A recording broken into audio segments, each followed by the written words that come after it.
అందరికీ నమస్తే, నేను మీ తిరుపతి. రైతులు చూడాల్సిన వీడియో ఇది. మరీ ముఖ్యంగా ఇప్పటి వరకు ఎవరెవరికైతే రైతు భరోసా పడలేదో వాళ్ళు చూడాల్సిన వీడియో ఇది. మీ వాట్సాప్ గ్రూప్లలో, మీ సోషల్ మీడియా ప్లాట్ఫామ్స్లలో కూడా ఈ వీడియోని షేర్ చేసేటటువంటి ప్రయత్నం చేయండి. మొత్తానికి రైతు భరోసాకి సంబంధించినటువంటి పంచాయతీ కాంగ్రెస్ పార్టీలో పెద్ద ఎత్తున చర్చకి దారితీస్తున్నటువంటి పరిస్థితి. నిన్న తెలంగాణ ముఖ్యమంత్రి రేవంత్ రెడ్డి గారు, పిసిసి అధ్యక్షుడు మహేష్ కుమార్ గౌడ్, కాంగ్రెస్ పార్టీ ఇన్ఛార్జ్ దీపాదాస్ మున్షి వీళ్ళు ముగ్గురు కలిసి నిన్న సిఎల్పి మీటింగ్ పెట్టినారు. ఆ సిఎల్పి మీటింగ్ లో కాంగ్రెస్ పార్టీకి సంబంధించినటువంటి ఎమ్మెల్యేలు, ఎంపీలు, మంత్రులు, ఎమ్మెల్సీలు పెద్ద ఎత్తున పాల్గొన్నారు. అయితే నిన్న ప్రభుత్వం పైన కాంగ్రెస్ పార్టీకి సంబంధించినటువంటి ఎమ్మెల్యేలు కొంతమంది తిరగబడ్డారు అనేది ప్రధానంగా వినబడుతున్నటువంటి చర్చ. చాలా మంది రాజకీయ విశ్లేషకులు, సీనియర్ జర్నలిస్టులు ఈ అంశం పైన మాట్లాడుతూ ముందుకు వస్తున్నారు. సోషల్ మీడియాలో పెద్ద ఎత్తున కొన్ని పోస్టులు వైరల్ అవుతున్నాయి. ఆ పోస్ట్ లో భాగంగా కాంగ్రెస్ పార్టీకి సంబంధించినటువంటి ఎమ్మెల్యే, మీ అందరికి తెలుసు, కోమటిరెడ్డి వెంకటరెడ్డి వాళ్ళ తమ్ముడు రాజగోపాల్ రెడ్డి, ఈయన మునుగోడుకు సంబంధించినటువంటి ఎమ్మెల్యే రాజగోపాల్ రెడ్డి నిన్న సిఎల్పి మీటింగ్ లో కీలకమైనటువంటి వ్యాఖ్యలు చేసినట్ట. మామూలు వ్యాఖ్యలు కాదుగా. అయితే ఏ విధమైనటువంటి వ్యాఖ్యలు, దేనిపైన వ్యాఖ్యలు అంటే రైతు భరోసాకి సంబంధించినటువంటి వ్యవహారంలో. ఎందుకంటే చాలా మంది ఎమ్మెల్యేలు వాళ్ళ నియోజకవర్గాలలో తిరగాలంటే భయపడుతున్నారు. ఏం చేయాలో అర్థం కానటువంటి సిచ్యువేషన్ లో మంత్రులు ఉన్నారు. ఓవైపు ఎమ్మెల్యేలు వాళ్ళ కాన్స్టిట్యున్సీలో ఇప్పుడు సర్పంచ్ ఎలక్షన్స్ ఉన్నాయి. సర్పంచ్ ఎలక్షన్స్ లో ఏమో తెలంగాణ ముఖ్యమంత్రి రేవంత్ రెడ్డి గారు మీ గ్రామాలలో ఎన్ని గ్రామ పంచాయతీలు ఉంటే అన్ని గ్రామ పంచాయతీలు మొత్తం బీఆర్ఎస్ పార్టీకి మొత్తం డుమా కొట్టి కాంగ్రెస్ పార్టీకి గెలవాలి, కాంగ్రెస్ పార్టీకి రావాలని చెప్పి ముఖ్యమంత్రి రేవంత్ రెడ్డి సార్ ఎమ్మెల్యేలకు ప్రెజర్ పెడుతుండట. ఎన్ని ఉంటే అన్ని మొత్తం మనమే గెలవాలని చెప్పి రేవంత్ రెడ్డి సార్ చెప్తున్న మాట. ఇప్పుడు ఒకవేళ కాంగ్రెస్ పార్టీకి సర్పంచ్లు గెలవాలంటే ఇప్పుడు ఏం చేయాలి? ఎమ్మెల్యేలు ఊళ్ళే తిరగాలి. ఎమ్మెల్యేలు ఊరుకు పోయి చెప్పాలి, మీకు రైతు బంధు ఇచ్చినాము, లేకపోతే రుణమాఫీ చేసినాము, పెన్షన్ ఇచ్చినాము, లేకపోతే మీకు కళ్యాణ లక్ష్మి కింద తులం బంగారం ఇచ్చినాము, స్కూటీలు ఇచ్చినాము, 2500 రూపాయలు మహిళలకు పైసలు ఇచ్చినామని చెప్పి చెప్పుకోవాలి కదా. చెప్పుకునే పరిస్థితి లేదు మన తానా. ఎమ్మెల్యేలు నియోజకవర్గాలలో తిరిగి ఊళ్ళో ఏమని చెప్తారు జనాలకి? మేము అది చేసినాం, ఇది చేసినామని చెప్తారా? పోనీ ఎమ్మెల్యేలు ఏమైనా వాళ్ళు ఇచ్చినటువంటి హామీలని నెరవేర్చారంటే లేదు. పోనీ సంవత్సరంలో ఎమ్మెల్యేలు చెప్పినటువంటి హామీలలో మినిమం ఒక 20 నుండి 10% అయినా వాళ్ళు ఇచ్చినటువంటి ఊళ్ళో హామీలు ఏమైనా నెరవేర్చారంటే లేదు. చాలా మంది ఎమ్మెల్యేలు ఏం చేశారు తెలుసా? వాళ్ళు ఎలక్షన్ టైంలో చాలా మంది ఏం చెప్పారట, 100 రోజులలో 6 గ్యారంటీలు అమలు చేస్తాం, మా ప్రభుత్వం భూకంపం బదలు కొడుతుందని చెప్పి ఎమ్మెల్యేలు కూడా చెప్పారట ఊళ్ళే. తర్వాత 2500 రూపాయలు మహిళలకు మేము రాగానే అకౌంట్లో వేస్తామని చెప్పిరట. 500 రూపాయల గ్యాస్ సిలిండర్ మేము రాగానే మీకు ఇస్తామని చెప్పిరట. 200 యూనిట్ల కరెంటు మేము రాగానే ఇస్తామని చెప్పిరట. 500 రూపాయల పంట బోనస్ రాగానే ఇస్తామని చెప్పిరట. ఏది 2 లక్షల కంటే కిందన్నటువంటి వాళ్లకు రుణమాఫీ మేము రాగానే చేస్తామని చెప్పిరట. దాని తర్వాత 12,000 రూపాయలు కౌలు రైతులు మేము రాగానే పైసలు ఇస్తామని చెప్పిరట. తర్వాత 15,000 రూపాయల రైతు భరోసా మేము రాగానే మీ అకౌంట్లో టకీ పడుతుందని చెప్పి ఎమ్మెల్యేలు ఊళ్ళే చెప్పినటువంటి మాట. తర్వాత ఇవి ఒకటే కాదు, వీళ్ళు ఇచ్చినటువంటి గ్యారంటీలే కాదు, ఈ ఎమ్మెల్యేలు ఏం చేశారు తెలుసా? ఎలక్షన్ టైంలో జనాలని మెస్పరైజ్ చేయడానికి, జనాలు ఓట్లు వేయడానికి, ఓట్ల కోసం ఎమ్మెల్యేలు గడ్డి కూడా తింటారు కదా కొంతమంది.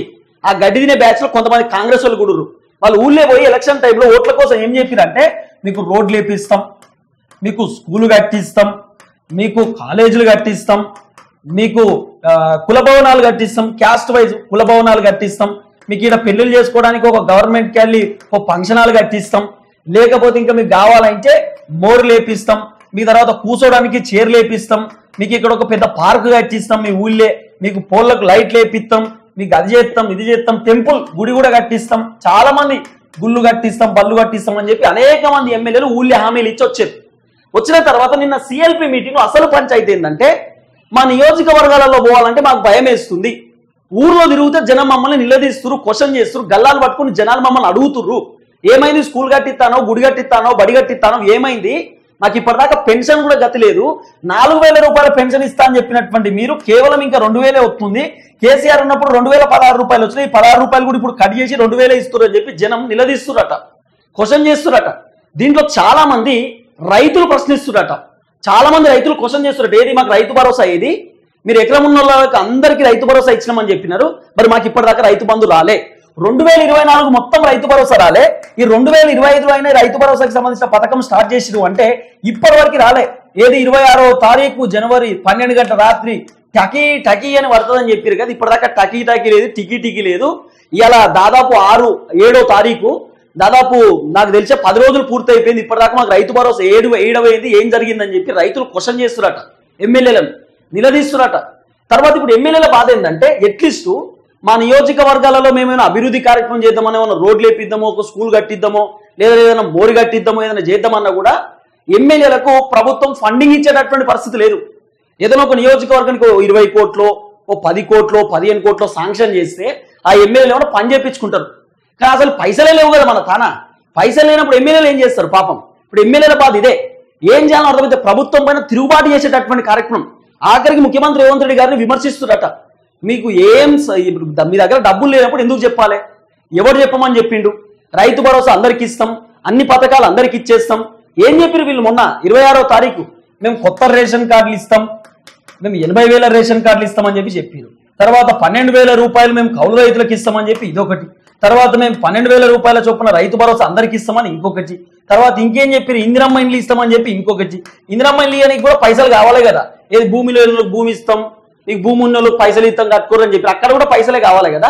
ఇప్పుడు రాజగోపాల్ రెడ్డి నేను ఏం చెప్పినట్టు ఎదిరికేనా నిన్న ఇదో సోషల్ మీడియాలో సర్క్యులేట్ అవుతున్నటువంటి వార్త ఇది. కావాలంటే మీరు చూడండి, సోషల్ మీడియాలో వైరల్ అవుతా ఉంది వార్త. పెద్ద ఎత్తున రాజగోపాల్ రెడ్డి గారు నిన్న సిఎల్పి మీటింగ్ లో మాట్లాడినటువంటి మాటలు ఏంది అంటే, సొంత కాంగ్రెస్ పార్టీకి సంబంధించినటువంటి MLA, not only Rajagopal Reddy, Congress లో ఉన్నటువంటి అనేకమైనటువంటి ఎమ్మెల్యేలు, ఎంపీలు, మంత్రులు, ఎమ్మెల్సీలు అసహనంతో ఉన్నారట కాంగ్రెస్ ప్రభుత్వం పైన.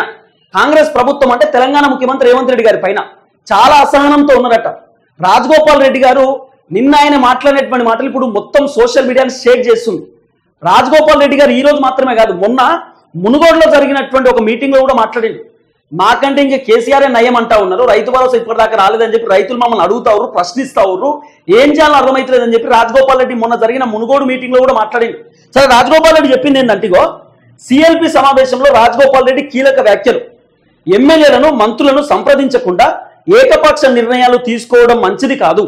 ఆర్థిక పరిస్థితులు బాలేనప్పుడు అందరికీ అన్ని ఇస్తామని ఎందుకు చెప్తున్నారు? ఆర్థిక పరిస్థితులు కాంగ్రెస్ దగ్గర బాలేవు, అంతా ఖాళీ సంచి కాడ కొట్లాట, మా తాన పైసలు లేవు, కేసీఆర్ అప్పులు చేసిపోయిండు, అప్పులకు వడ్డీలు కడుతున్నాం, ఇప్పుడు మేము ఏ పథకాలు ఇవ్వాలన్నా, ఏ హామీలు నెరవేర్చాలన్నా మా దగ్గర డబ్బులు లేవు అన్నప్పుడు అన్ని ఇస్తామని ఎందుకు చెప్తుర్రు? కొన్ని ఇస్తాం, కొన్ని ఏమి, ఇప్పుడు మాకు ఆర్థిక పరిస్థితి బాలేదని చెప్పొచ్చు కదా, మరి ఎందుకు చెప్పలేకపోతుర్రు? మీరేమో అన్ని ఇస్తామని చెప్తుంది ప్రభుత్వం. ముఖ్యమంత్రి రేవంత్ రెడ్డి అన్ని వస్తాయి అన్ని వస్తాయని రేవంత్ రెడ్డి చెప్తుండు. రేవంత్ రెడ్డిని ఏమన్నా వచ్చి అడుగుతారా?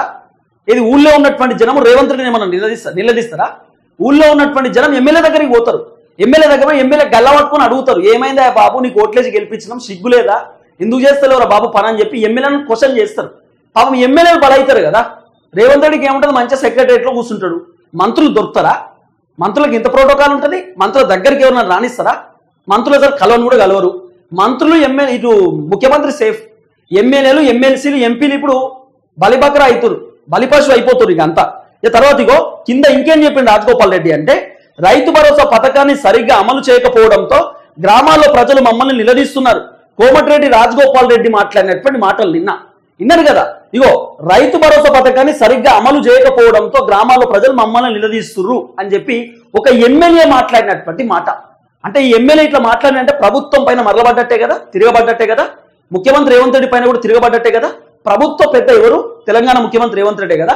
మరి రేవంత్ రెడ్డి కదా చెప్పింది 26వ తారీఖు తర్వాత టకీ టకీ టకీ రాత్రి 12 గంటల తర్వాత రైతుల ఖాతాలలో రైతు బంధు పడుతుందని చెప్పి. రాజగోపాల్ రెడ్డి ఏమంటుండు? రైతు బంధు ఎక్కడా అని చెప్పి ప్రభుత్వం పైన తిరుగుబాటు చేస్తున్నాడు. ఏమైంది అని చెప్పి అడుగుతున్నాడు.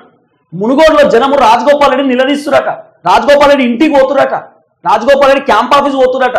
సార్ రైతు బంధు ఏమైంది సార్, ఇక వస్తుందా రాదా, ఎకరం లోపు అని చెప్పారు, మాకు అందరికి ఎకరం లోపే ఉన్నది, మరి మాకు రాలే, 20 గుంటలలోకి రాలేదట, 10 గుంటలలోకి రాలేదట, 15 గుంటలలో కూడా రాలే ఇప్పటిదాకా, అందరికి వచ్చిందని చెప్పి గప్పాలకు వచ్చింది, సీన్ కట్ చేసి ఇప్పటిదాకా ఎవరికి రాలే.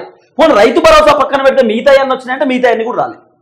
పోనీ నియోజకవర్గాలలో ఏమైనా అభివృద్ధి అయిందంటే అభివృద్ధి కూడా కాలే. ఎందుకంటే ఎమ్మెల్యేలకు పైసలు ఇచ్చేటటువంటి పరిస్థితి లేదు.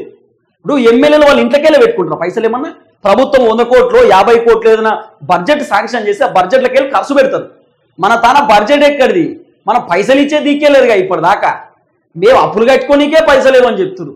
ఇప్పుడు ఎంత ఘోరం అంటే తెలంగాణ ముఖ్యమంత్రి రేవంత్ రెడ్డి గారిని అడుగుతా ఉన్నా, రేవంత్ రెడ్డి గారు మీరు దావోస్ పోనీకి మీ తాన పైసలు ఉంటాయి, మీరు 2-3 సార్ల అటు పోనీకి ఇటు పోనీకి ఇటు తిరగనికి అటు తిరగనికి మీ దగ్గర బొచ్చడి పైసలు ఉంటాయి, 10-15 సార్లు ఢిల్లీకి పోనీకి మీ తాన పైసలు ఉంటాయి, మీ మంత్రులు నార్త్ కొరియా సౌత్ కొరియా పోనీకి మీ తాన పైసలు ఉంటాయి, తర్వాత మీ వాళ్ళందరూ హెలికాప్టర్లలో తిరగడానికి మీ దగ్గర పైసలు ఉంటాయి. రైతు బంధు కోసం పైసలు ఎందుకు లేవు నాకు అర్థం కాదు.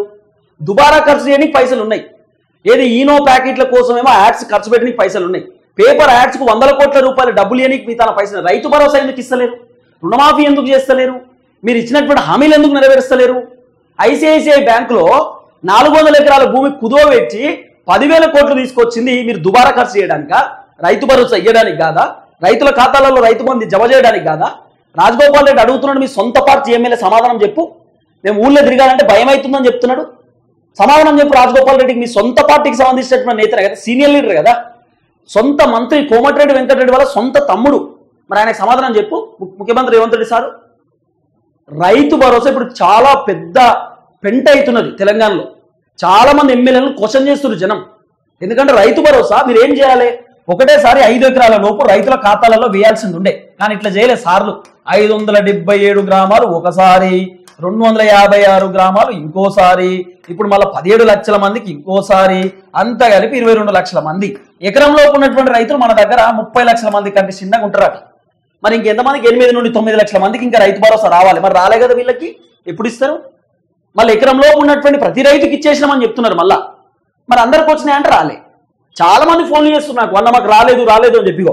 రోజుకో డేటా, రోజుకో కాలింగ్ డేటా తీసుకుంటున్నా. రోజు కాలింగ్ డేటానే నా దగ్గర, మస్తుగా నా దగ్గర డేటా. ఇగో నాకు ఫోన్లు చేస్తున్నటువంటి వాళ్ళు, ఇగో ఇదో డేటానే కదా, నా జియో యాప్ నుండి తీసుకుంటున్నా. ఇగో మీకు ఎన్ని కావాలి, ఎన్ని కావాలంటే అన్ని ఇస్తా డేటా నా దగ్గర. రైతులు ఫోన్ చేశారు, వీళ్ళందరూ రైతులే. మాకు రైతు భరోసా రాలేదని చెప్పినటువంటి వాళ్ళు. ఈ నెంబర్లు సెక్రటేరియట్కి ఇస్తా, ఈ నెంబర్లు సెక్రటేరియట్కి వచ్చి ఇస్తా. ఒకసారి మీరు వెరిఫై చేయండి. వీళ్ళందరూ ఎకరంలో ఉన్నటువంటి రైతులే. ఏం మాట్లాడుతారో ఏమో అర్థం కదా, అందరికి వచ్చేసినాయి అంట. ఫస్ట్ ఎమ్మెల్యేలకు సమాధానం చెప్పారు, మీ పార్టీ ఎమ్మెల్యేలకు. వాళ్ళు మాట్లాడుతున్నటువంటి మాటలకు క్లారిటీ చెప్పండి. ఊళ్ళో పోతే తిడుతుర్రు అంటారు ఎమ్మెల్యేలు, కొడుతురు మామూలు జనం అంటారు, ఉరికిస్తున్నారు అంటారు. జనము చాలా ఆగ్రహంతో ఉన్నారు. కాబట్టి ఫస్ట్ ఆ రైతు భరోసా కంప్లీట్ చేయరు. రైతు భరోసా దెబ్బకు ఎమ్మెల్యేలు ఊళ్ళో తిరగాలంటే భయం అవుతుంది వాళ్ళకి. ఏమైందని రైతులు అడుగుతున్నారు, వెంటాడుతున్నారు రైతులు. చూద్దాం ఏం జరగబోతుందో. మరి ముఖ్యమంత్రి రేవంత్ రెడ్డి క్లారిటీ ఇస్తారా, ఇచ్చేటటువంటి అవకాశం ఉందా అనేది కూడా చూడాల్సినటువంటి అవసరం ఉంటుంది.